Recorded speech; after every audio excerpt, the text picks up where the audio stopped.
Okay, okay. Yeah. Oh, they got your good side, Chris. Yeah. That's right. You better not have that. Right. That's what they always show me. That's right. The bald spot. Mm-hmm. Okay. That's how we know who you are. Okay, so my name is Kim Gundler, and I'm the co-owner of Beaufort Kayak Tours. And my husband David and I lead kayak tours in the waters of Beaufort County. And as it so happens, many of those waters are greatly influenced by the Port Royal Sound. We're on the water almost every day from about March through November, and people sometimes ask me if I get tired of being out there. You know, you do the same thing every day, but I have to say it's a resounding no, because it's not the same place every day.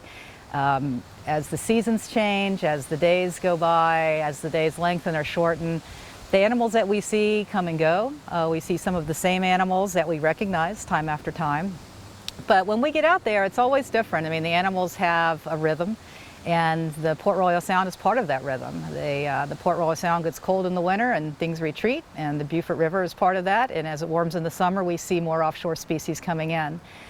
For example, we're speaking now in late April, and we're starting to see some of the warm water animals move in. We're hoping to see our first sharks and stingrays coming up. We've already seen evidence that the stingrays are back.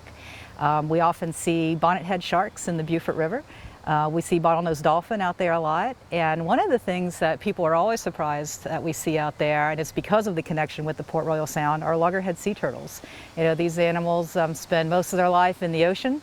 The females only come back up to nest, but they do feed up in these big sounds and rivers. And because Beaufort River is part of the Port Royal Sound, we'll often see big loggerheads feeding in the Beaufort River in the summertime. It's like a big cantaloupe coming up out of the water and taking a breath and going back down. We run all of our tours with the tide, and so we're very much connected with the tides of the Port Royal Sound. And we kind of base our lives on that and our business on that, and people really appreciate it because we have these magical rivers here that change direction 4 times a day. So we plan all of our trips so that we're going with the tide, and as the tide turns, that we come back with that. So the influence of the sound is profound there on our business and on my everyday life. One of the ways that we like to think about the tides that the sound gives us is like a big, deep breath. It's a very slow, twice-a-day breath, breathing in and breathing out. And that breath in, the tide coming in out of the sound, brings larvae of offshore species that are reproducing out there. It brings in larger predators looking for the prey that is coming up ahead of it to get into the salt marsh as the tide comes in. And then the exhale, the so to speak exhale, takes a lot of detritus and energy and food back out into the sound coming from the salt marshes in the Beaufort River. For millions of years, this has been a really good system. It's worked really well. Tide comes in and the tide goes out, and gases are exchanged and nutrients are passed around. But now there's a worry that we have that sometimes on that exhale, on that tide falling, that we're sending things into the sound that never were in the sound. And so that's a concern for us and something that we talk about on our tours. There's one thing that's kind of disappointing that I've noticed recently within the past year, and you may know something about this, is the status of Wallace Creek. You know, we do trips on Wallace Creek. Very rarely. We go to the Penn Center maybe 3 times a year. Yeah. And our spiel, or are you filming me? I'm sorry. I don't want to say the spiel.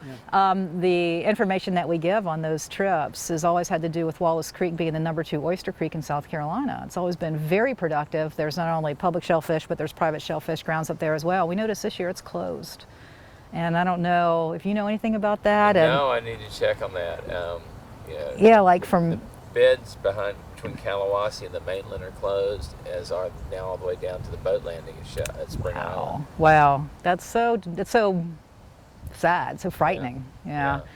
That can happen. So #2 oyster creek in the state. You know, now big yellow signs at the landing, big yellow signs out in the creek.